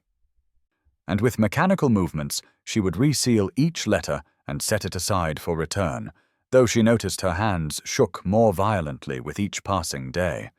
Charles tried different approaches as the days wore on, sending flowers that were refused at the door, arriving at unusual hours hoping to catch her off guard, even attempting to encounter her during her morning walks in the park. But Margaret had become a prisoner in Lady Pennington's house, venturing out only when she was certain he would be elsewhere, living like a ghost in her own life as she had once been a ghost in her sister's marriage. Lady Pennington's attempts at intervention grew more insistent, the elderly woman clearly baffled by her companion's behavior and hurt by the lack of trust it demonstrated. But Margaret held firm to her story of a change of heart, even as her employer pointed out the dark circles under her eyes, the weight she had lost, the way she startled at every knock upon the door as if hoping and dreading in equal measure that it might be him. By November 23rd, even the household staff had noticed the change, whispering in corners about the Marquess who continued to call despite being turned away. About Miss Ashford who had taken to her room and barely touched her meals. About the strange tension that had fallen over a house that had so recently been filled with the gentle happiness of a courtship renewed. Charles's final letter arrived on November 25th, and Margaret could see from the handwriting alone that something had changed, the usually precise script showing signs of agitation. And when she opened it against her better judgment, she found not pleas or confusion, but a simple statement that he would trouble her no more, that he understood her message clearly and would respect her wishes, that he hoped someday she might find the happiness she deserved, even if he was not to be part of it. And those words of resigned acceptance broke something inside her that all his desperate attempts to understand had not touched. She spent that night sobbing into her pillow with a grief that rivaled what she had felt standing at that altar 3 years ago. But this time the pain was sharper because she had chosen it herself, had taken the love he offered so freely and thrown it back in his face to appease a mother who had never shown her an ounce of the tenderness Charles had demonstrated in their brief weeks together. And she wondered if this was how he had felt after choosing Isabella, if the guilt and regret would follow her all her days as it had followed him. Lady Pennington found her the next morning still dressed in yesterday's gown, sitting at her window staring out at the street where Charles's carriage no longer appeared, and the elderly woman's gentle touch on her shoulder finally broke through the walls Margaret had built, though she still could not speak the truth, could only whisper that she had done what was necessary, what was right, what honor demanded, words that felt like ashes in her mouth when measured against the love she had destroyed with her own hands, just as surely as he had once destroyed it with his. The evening of November 28th brought with it a bitter wind that rattled the windows of Lady Pennington's drawing-room, where Margaret sat pretending to read, while her employer dozed by the fire, though the words swam before her eyes, as they had for the past 13 days since she had begun refusing Charles. When suddenly the front door burst open with such force that both women startled, and Margaret's book tumbled from nerveless fingers as Charles strode into the room without waiting to be announced, his greatcoat still dusted with snow and his face a mask of barely controlled fury that made her heart pound with equal parts fear and desperate hope. Lady Pennington wisely retreated with murmured excuses about checking on the kitchen, leaving them alone as Charles stood before Margaret like an avenging angel, his chest heaving with exertion as if he had run the entire way. And when he spoke, his voice was low and dangerous, demanding to know what game she was playing, what cruelty possessed her to nurse him through her illness only to shut him out without explanation. And Margaret found herself unable to form words, under the intensity of his gaze that seemed to see through every defense she had constructed. He revealed then that he had spent the past 3 days investigating her sudden change of heart, had questioned servants, and made discreet inquiries until finally his own housekeeper had confessed to overhearing gossip at the market about Lady Ashford's visit to her daughter, and the pieces had fallen into place with sickening clarity, prompting him to come directly here despite the impropriety of calling so late because he could not allow history to repeat itself with them both victims of that woman's machinations once again. Margaret tried to deny it, to maintain the fiction that she had simply reconsidered their association, but Charles moved closer and gently took her hands in his touch warm against her cold fingers as he told her he knew her too well now, had studied every expression during their weeks together, could read the truth in her eyes even as lies fell from her lips, and the tenderness in his voice where she had expected anger finally shattered her resolve. The tears came then, great gulping sobs that she had held back for nearly 2 weeks, and between gasps she told him everything, her mother's threats, the revelation about Isabella's unhappiness, the guilt that ate at her, knowing she had been a spectre in her sister's marriage, the demand that she leave London and take a position in Yorkshire, the promise of complete ruination if she refused to comply. And with each confession Charles's face grew darker, though his hands remained gentle on hers, his thumbs stroking soothing circles as she spoke. When she finally fell silent, exhausted by the emotional release, Charles pulled her to her feet and into his arms, holding her against his chest as he spoke with quiet intensity about how he had already lost 3 years to Lady Ashford's interference, had made the greatest mistake of his life by allowing others to dictate his choice, had condemned both himself and Isabella to a loveless marriage, and Margaret to heartbreak, all because he had been too weak to stand against societal pressure. But he was not that man any more, and would not lose her again to the same poisonous influence that had already cost them so much happiness. He spoke of Isabella then with more honesty than before, acknowledging that while he mourned her death and regretted the unhappiness of their union, he could not allow her ghost or her mother's manipulation to destroy their chance at love, that Isabella herself would not have wanted her memory used as a weapon against the sister she had wronged, even if she had been too proud to admit it in life, and that the greatest honor they could do her memory was to learn from their mistakes rather than perpetuate them. Margaret tried to protest, to explain about the threats of ruination, the promise to cut her off from the family entirely, but Charles silenced her with a finger to her lips, his eyes blazing with determination as he declared that she would not face those consequences alone, that he had wealth and influence enough to protect her from gossip, that his mother, Lady Beatrice, would welcome her with open arms, that Emma needed a mother who would love her truly, and most importantly, that he needed Margaret, not as a replacement for Isabella or a second choice or a consolation, but as the woman he should have chosen from the beginning, the one who held his heart then and now and always. The clock struck 9 as they stood locked in that embrace, and Charles pulled back just enough to look into her eyes as he made his declaration that shook the very foundations of the prison she had built around herself these past days, stating simply and with absolute conviction that he would not leave this house tonight without her promise to stop running from their love,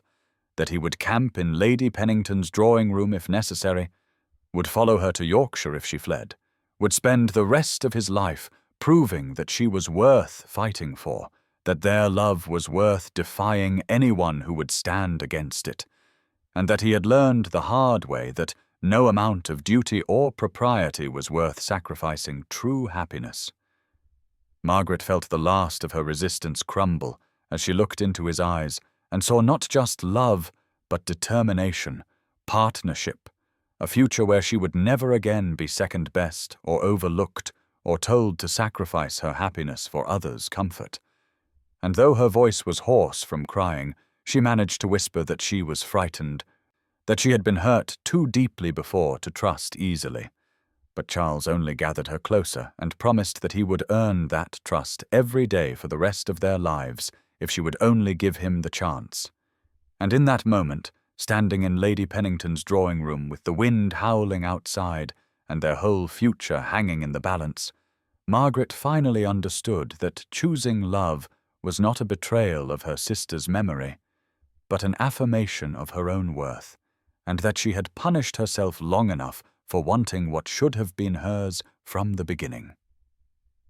The afternoon of December 3rd dawned crisp and clear, with frost painting delicate patterns on the windows of Lady Pennington's morning-room, where Margaret sat attempting to embroider, though her hands trembled too much to form proper stitches,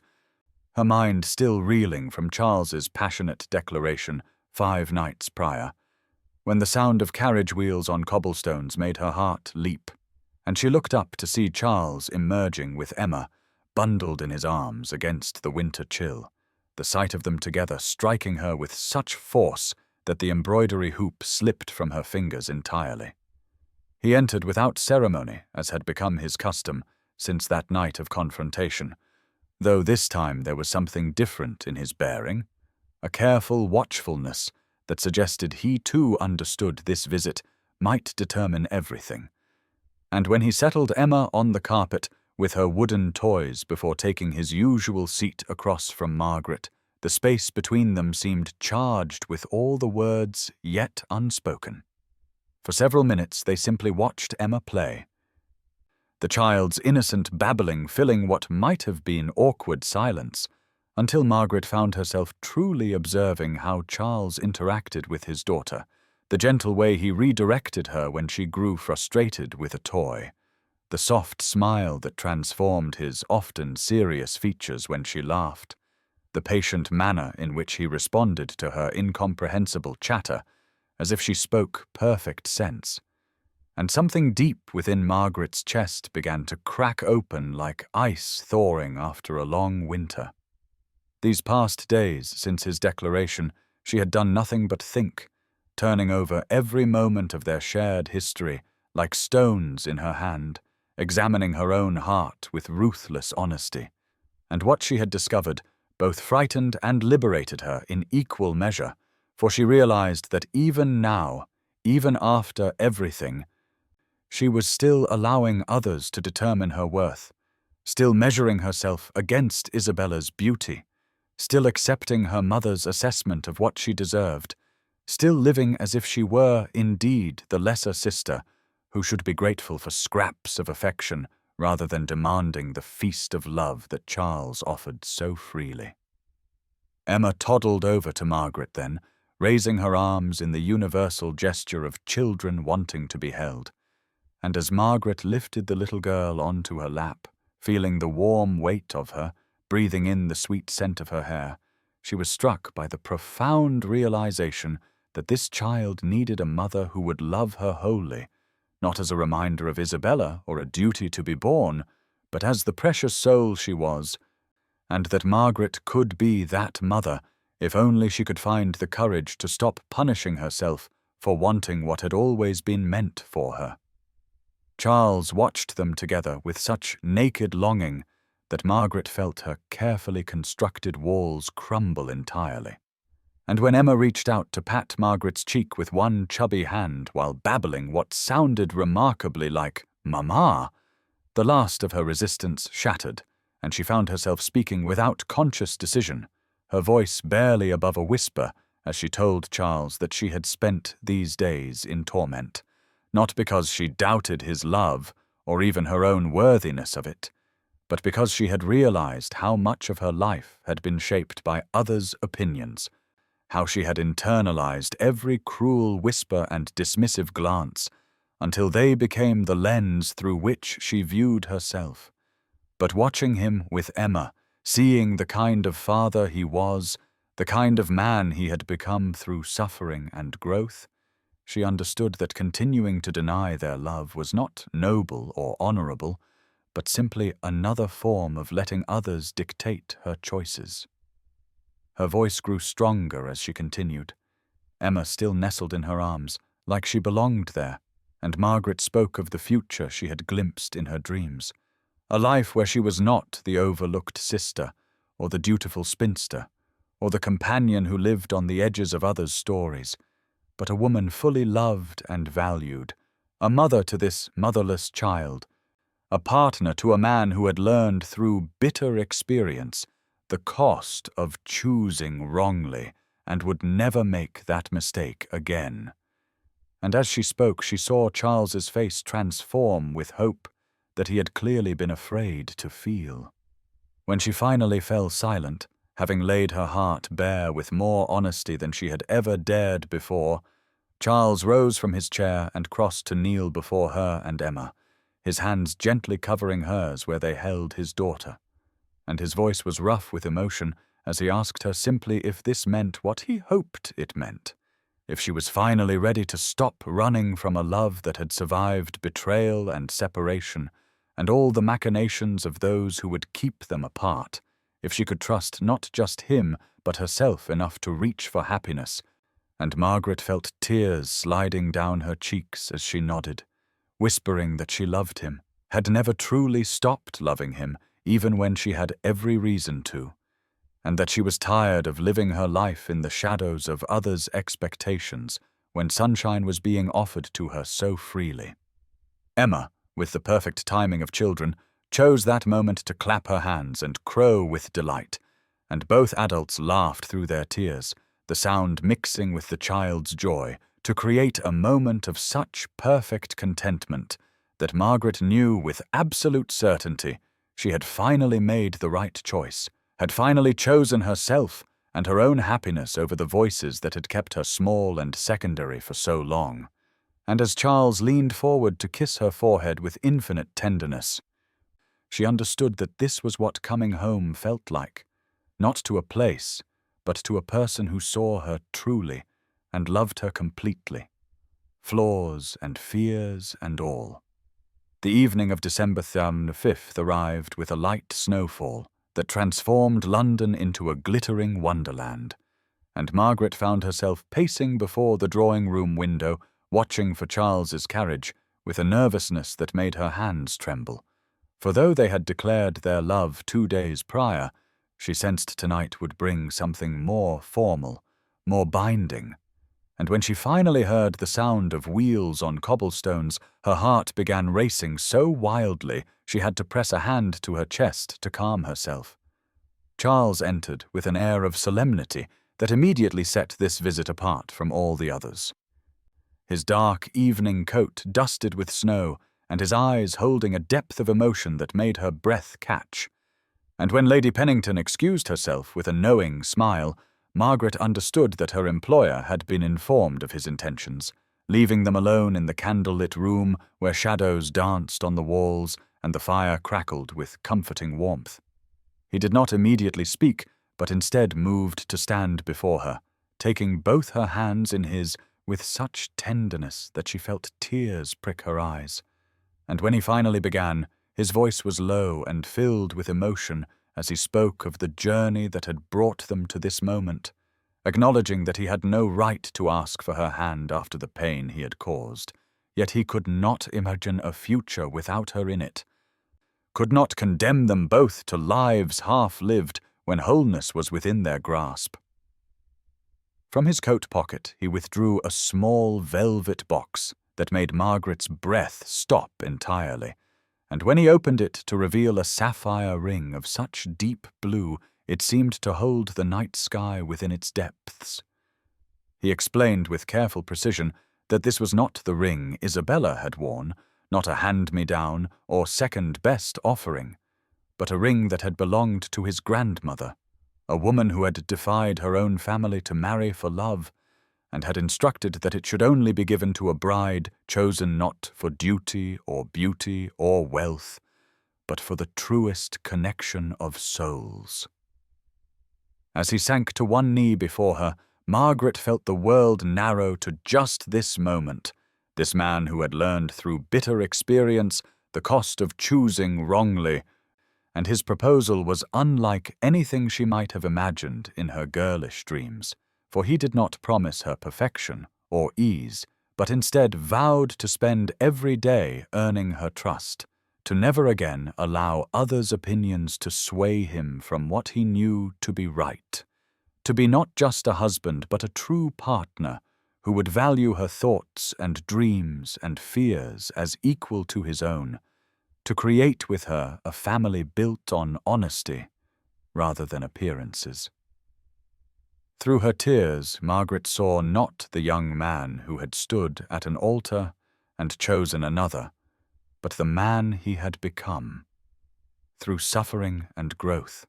scarred but stronger for it. And when he asked if she would do him the extraordinary honor of becoming his wife, his voice broke on the words, and she realized he was as frightened as she, as vulnerable in this moment of absolute honesty. Both of them standing at the precipice of a future that could heal all past wounds if only they had courage enough to leap. Her yes came out as barely a whisper, trembling with emotion, but Charles heard it, and his face transformed with such joy that she found herself laughing through her tears. And as he slipped the ring onto her finger with shaking hands, the sapphire catching the candlelight and seeming to glow with inner fire, Margaret felt something settle deep within her soul, a rightness that had been absent for so many years she had forgotten what it felt like to be exactly where she belonged. When he rose and drew her into his arms, she pressed her face against his chest and breathed in the scent of him, snow and sandalwood, and something uniquely Charles, and she felt him press his lips to her hair as he murmured that he loved her, had loved her from the first moment she had challenged him to see beyond surfaces to the truth beneath, and that every day of their marriage would be his opportunity to prove that she had not been second choice, but the only choice that mattered, the one his heart had known even when his mind had been too clouded by others' expectations to listen. Margaret pulled back enough to look into his eyes, seeing there not just love, but respect, partnership, a future where she would never again be overlooked or undervalued, and with a courage she had not known she possessed. She told him that while she accepted his proposal with her whole heart, she needed time to adjust to this new reality, to plan a wedding that would not be rushed or hidden, but a true celebration of their love. And Charles immediately agreed, saying he would wait a lifetime if necessary, though he hoped she would not require quite that long. The ring on her finger caught the light as she raised her hand to touch his cheek, marveling at how something so beautiful could belong to her. Margaret Ashford, who had been told so many times that she should be grateful for whatever scraps of affection came her way. And Charles caught her hand and pressed it to his lips, his eyes never leaving hers, as he promised that she would never again doubt her worth, that he would spend their lives together showing her just how precious she was. Not as Isabella's sister, or anyone's second choice, but as Margaret, complete and whole and absolutely beloved. They stood together in the candlelight, two souls who had travelled such a long and painful road to reach this moment, and as the snow continued to fall outside, blanketing the world in pristine white that seemed to promise new beginnings, Margaret understood that sometimes the greatest love stories were not those that began perfectly, but those that were forged in the fire of mistakes and loss, and the hard-won wisdom that some chances were worth taking, no matter how much they frightened you. And as Charles sealed their engagement with a kiss that was both tender promise and passionate declaration, she knew that every moment of heartache had been worth it to bring them to this perfect now where past and future met in the simple, extraordinary act of choosing each other completely and without reservation. The afternoon of December 10th arrived with unseasonable warmth that melted the previous week's snow into muddy slush, and Margaret felt her stomach twist with nerves as Charles's carriage rolled through the familiar streets toward her childhood home, his hand finding hers on the seat between them and squeezing gently, as if he understood that returning to the house where she had watched him court Isabella required a particular kind of courage. The Ashford residence looked exactly as it had 3 years ago, its brick facade and white columns speaking of respectability and modest wealth, though to Margaret it now seemed smaller somehow, as if her world had expanded beyond these walls that had once defined the boundaries of her existence. And when Charles helped her from the carriage, his touch lingering on her elbow in silent support, she drew a deep breath and straightened her spine, the sapphire ring on her finger catching the weak winter sunlight like a talisman against whatever lay ahead. The butler who answered the door showed no surprise at their arrival, merely inclining his head as he had done countless times in her youth, though Margaret caught the slight widening of his eyes when he noticed how Charles kept her hand tucked in his arm, a gesture both protective and declarative that announced their changed relationship more clearly than words. And as they were shown to the morning room, Margaret felt memories assault her from every corner, the wallpaper she had helped choose, the pianoforte where Isabella had practiced her scales, the window seat where she had spent hours reading while her sister entertained callers. Her father sat near the fire with his newspaper, looking older than she remembered, his hair more silver than brown now, and when he glanced up, his face transformed with genuine pleasure that made Margaret's throat tight, for Henry Ashford had always been the parent who saw her value, who praised her intelligence and encouraged her reading, who had looked distinctly uncomfortable at her sister's wedding, as if he too knew something was amiss. But it was her mother who commanded attention, rising from her chair with the regal bearing of a queen granting audience, her face a mask of carefully controlled emotion. Though Margaret could see the tension in the set of her shoulders, the way her fingers gripped her embroidery hoop just a fraction too tightly. And when Lady Ashford spoke, her voice carried the same cool authority that had shaped so many of Margaret's choices, asking with pointed formality what brought them to call without proper notice. Charles stepped forward then, his manner respectful but firm as he announced their engagement, and Margaret watched her mother's face cycle through surprise, calculation, and something that might have been fear before settling into an expression of haughty disapproval, her voice sharp as she declared this arrangement impossible, unsuitable, an insult to Isabella's memory, and a grasping attempt by Margaret to claim what was never meant for her. The words struck like physical blows, each one an echo of every cruel assessment her mother had ever made. But this time Margaret found herself stepping forward rather than shrinking back, her voice steady as she told her mother that she had not come seeking permission, but merely to inform them of a decision already made, that she had spent too many years accepting others' evaluation of her worth, and would no longer allow anyone, not even her mother, to dictate her choices or diminish her happiness.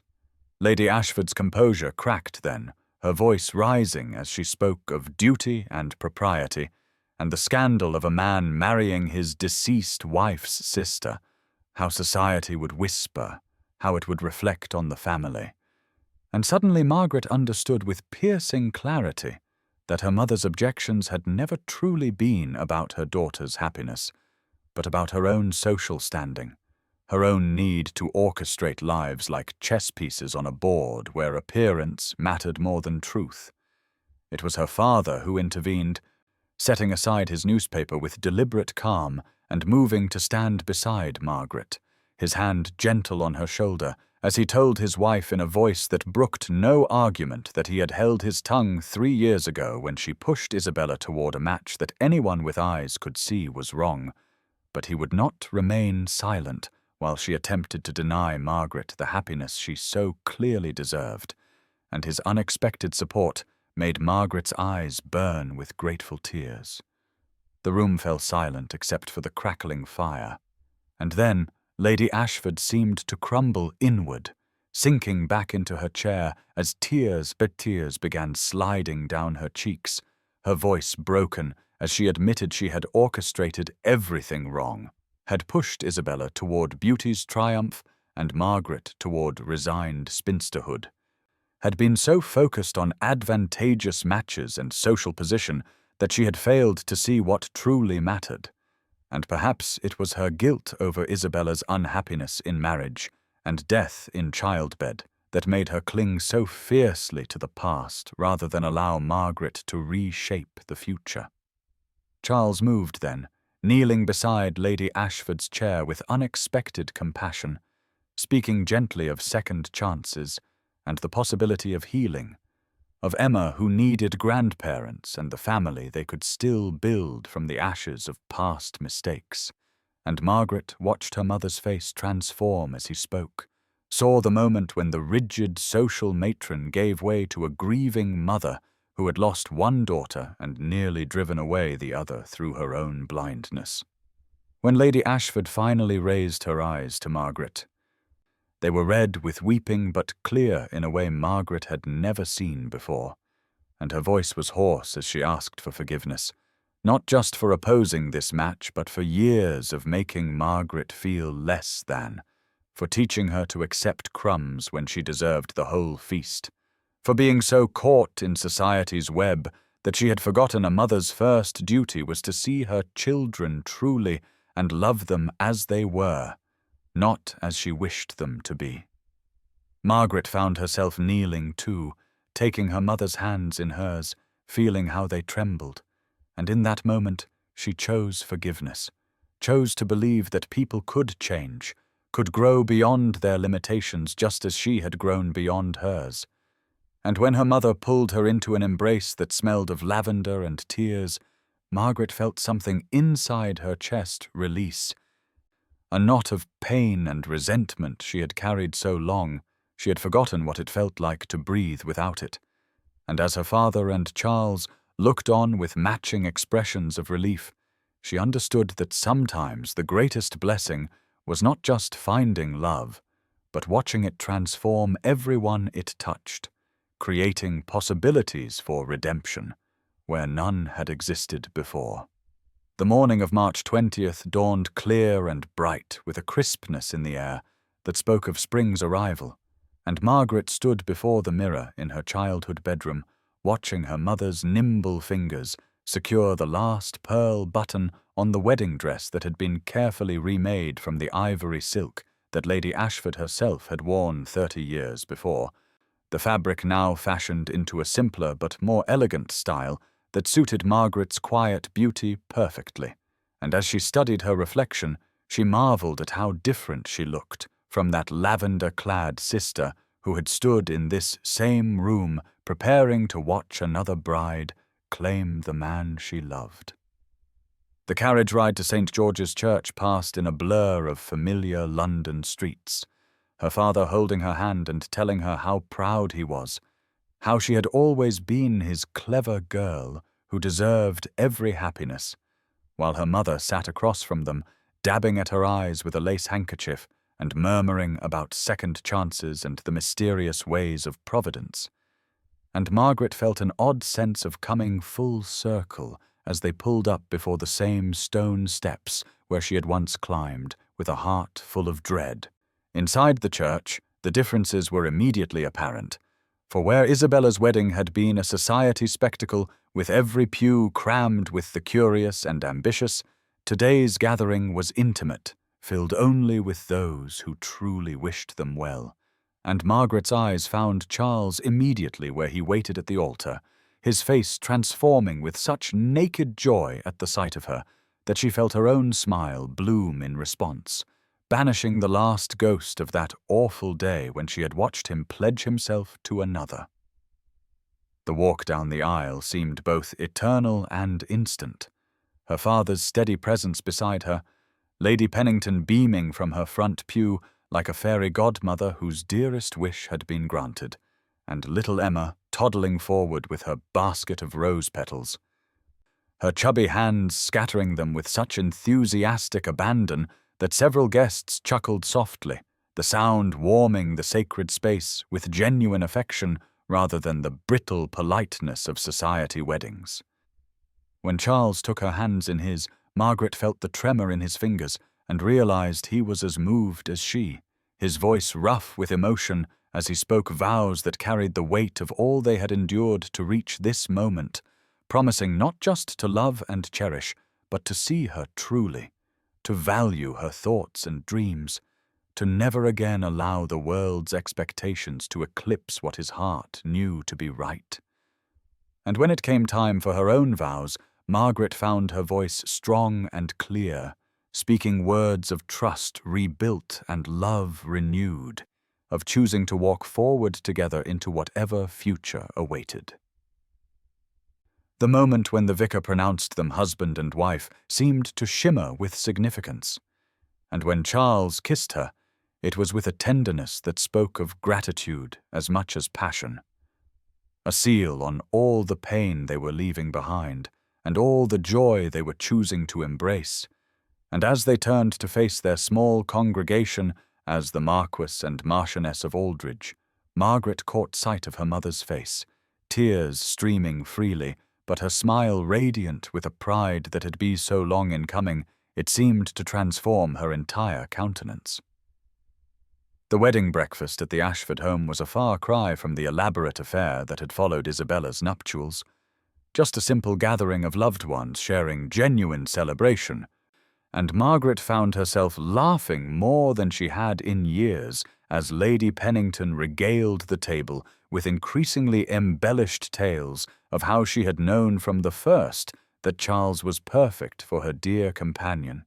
while Emma climbed into her new mother's lap and played with the pearls at her throat, and even Lady Beatrice Somerset, frail but determined to attend her son's wedding, clasped Margaret's hand and whispered that she was exactly the daughter-in-law she had prayed for. As the afternoon wore on and the time came for their departure, Margaret changed into a travelling dress of soft blue wool that brought out the colour of her eyes,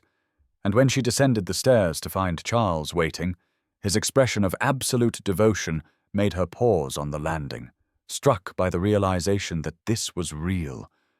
that she was truly his wife, that all the years of feeling invisible and unwanted had led to this moment where she was seen and chosen and cherished beyond measure. The farewells were tearful but joyful, her parents embracing them both, Lady Pennington pressing a small wrapped gift into Margaret's hands with instructions not to open it until they reached their destination,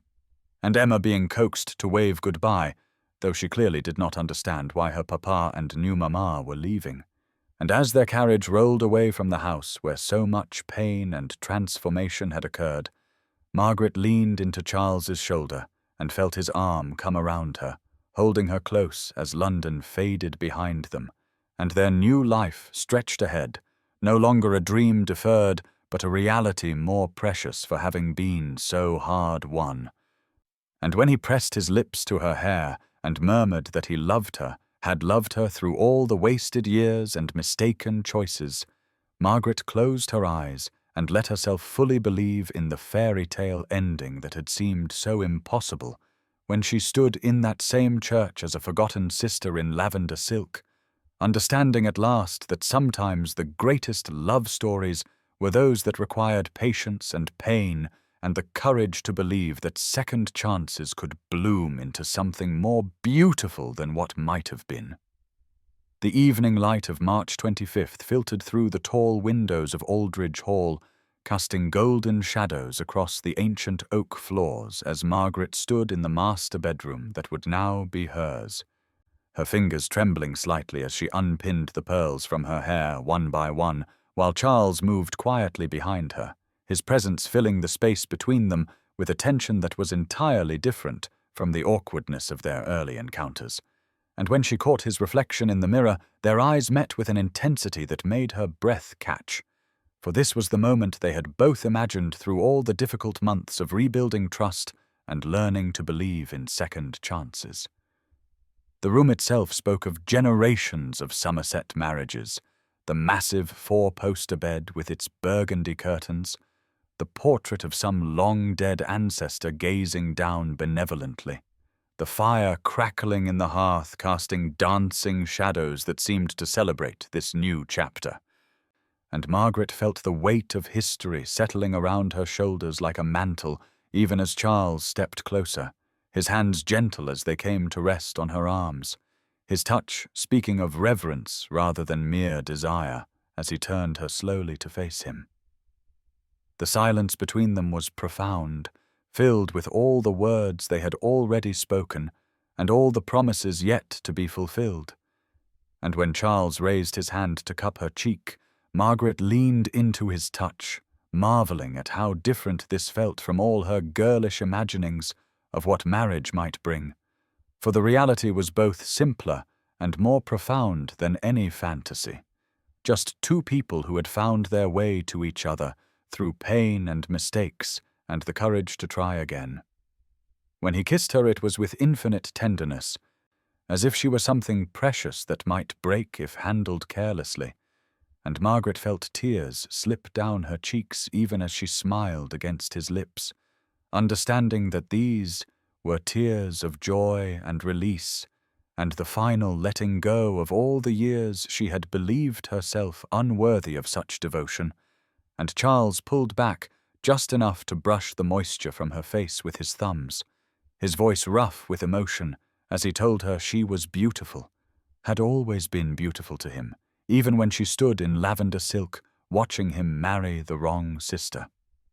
The words unlocked something deep within Margaret's chest, and she found herself speaking truths she had never dared voice before, telling him how she had loved him from their first dance, how she had thought her heart would simply stop beating as she watched him speak vows to Isabella, how she had trained herself to expect nothing and ask for less because that was what plain older sisters did in a world that valued beauty above all else. And Charles listened to each confession as if it were a gift, his arms tightening around her as he whispered apologies and promises and declarations of love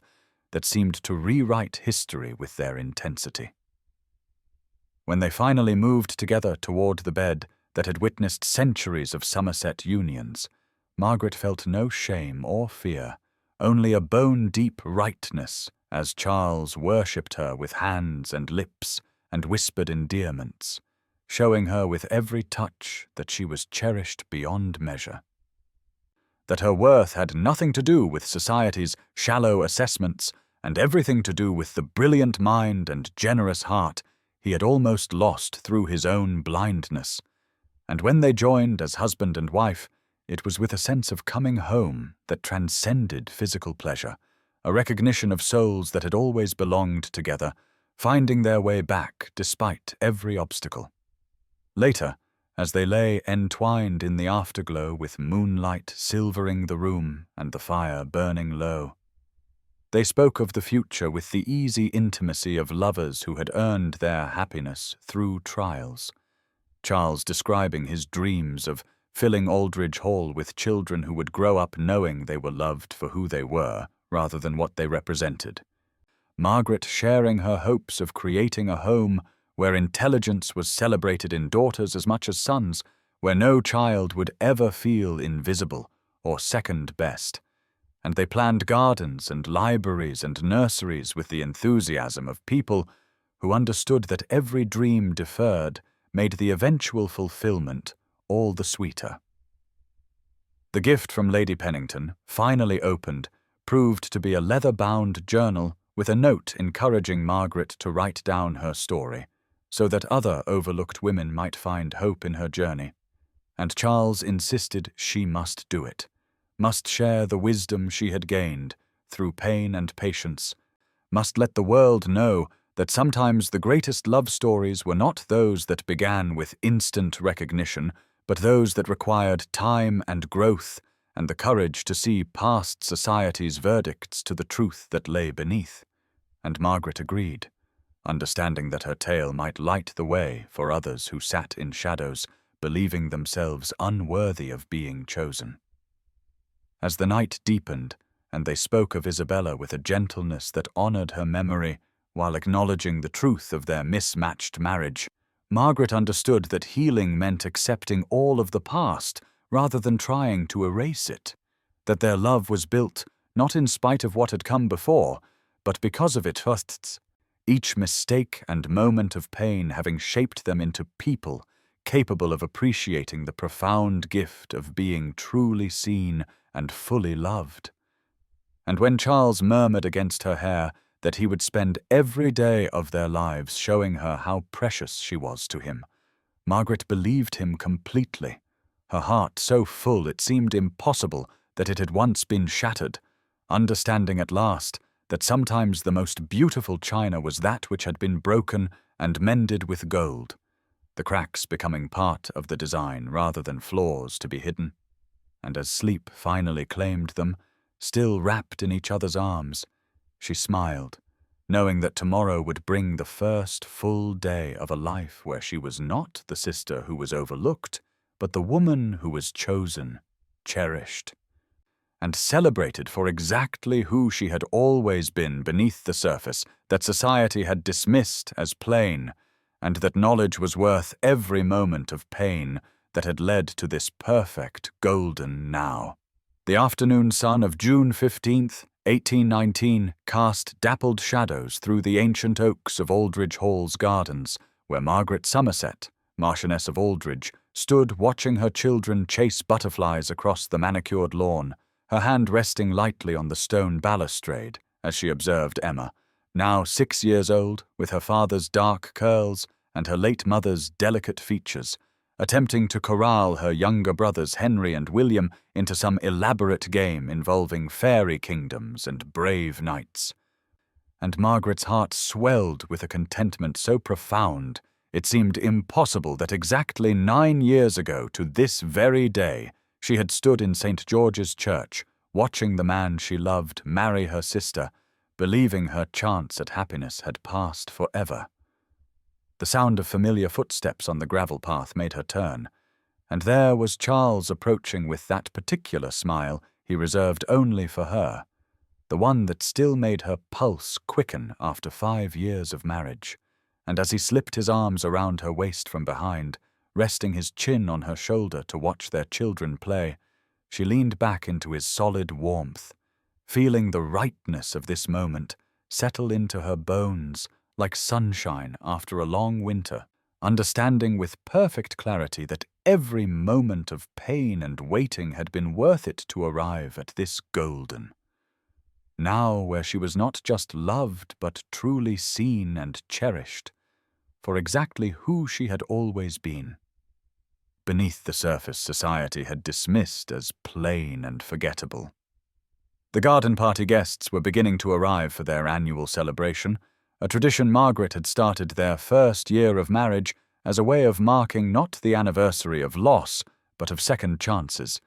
and she could see her parents approaching across the lawn, her father's arm supporting her mother who had aged considerably in recent years, but whose face now held a softness toward Margaret that had been absent for so long. And when Lady Ashford reached them, she took her eldest daughter's hands with tears in her eyes, murmuring about how radiant Margaret looked, how wrong she had been about so many things, how grateful she was for forgiveness and the chance to know her grandchildren, and Margaret embraced her with genuine warmth, understanding that holding on to bitterness would only poison the happiness she had found. Lady Pennington arrived in her usual flutter of lace and exclamations, immediately commandeering young Henry, who adored his honorary grandmother's dramatic stories. And as Margaret watched her dear friend settle onto a garden bench with all 3 children clamoring for her attention, she felt Charles's lips press against her temple as he murmured that she grew more beautiful every year, that he thanked God daily for whatever miracle had given him the wisdom to see past his mistakes and fight for the woman who had always held his heart. And Margaret turned in his arms to meet his gaze, seeing in those beloved grey eyes the same wonder and gratitude that filled her own heart, the knowledge that they had built something precious from the ruins of poor choices and societal expectations. As the afternoon unfolded with laughter and conversation, with Emma showing off her reading skills to anyone who would listen, and the boys tumbling across the grass in elaborate games, with old friends and new mingling in the sunshine, while servants circulated with refreshments, Margaret found herself standing apart for a moment, observing the life she had built with Charles, the home where intelligence was celebrated regardless of gender, where children grew knowing they were valued for their hearts and minds rather than their faces or fortunes, where love was shown through daily kindnesses and profound respect rather than grand gestures. And she understood that this was what happily ever after truly looked like, not a fairy tale ending, but a beginning that renewed itself each day through choice and commitment and the courage to believe that love could grow stronger with each passing year. And now, dear reader, as I share this tale with you from the vantage point of years gone by, I want you to know that if you are sitting somewhere feeling invisible, believing yourself overlooked or second best, wondering if your chance at love has passed you by, please remember that sometimes the greatest gifts come wrapped in patience and pain, that being chosen first is far less important than being chosen right, that the person who truly sees your worth may need time to clear their vision of society's shallow judgments, and when that recognition finally comes, when someone looks past the surface to the brilliant soul beneath, the love that blooms will be all the sweeter for having been cultivated in the soil of genuine understanding rather than shallow attraction. For as Charles told me on our wedding night, and has proven every day since, true beauty lies not in perfect features, but in the courage to remain kind when the world is cruel, to maintain grace when others would grow bitter, to believe in love even when it seems impossibly distant. And I promise you that somewhere someone is waiting to see you truly, to choose you completely, to love you eternally, not in spite of who you are, but because of it. And when that day comes, all the waiting will transform from suffering into the very foundation of a joy too profound for words, a happiness built not on fairy tale wishes, but on the solid ground of two souls who fought through mistakes and misunderstandings to find their way home to each other at last.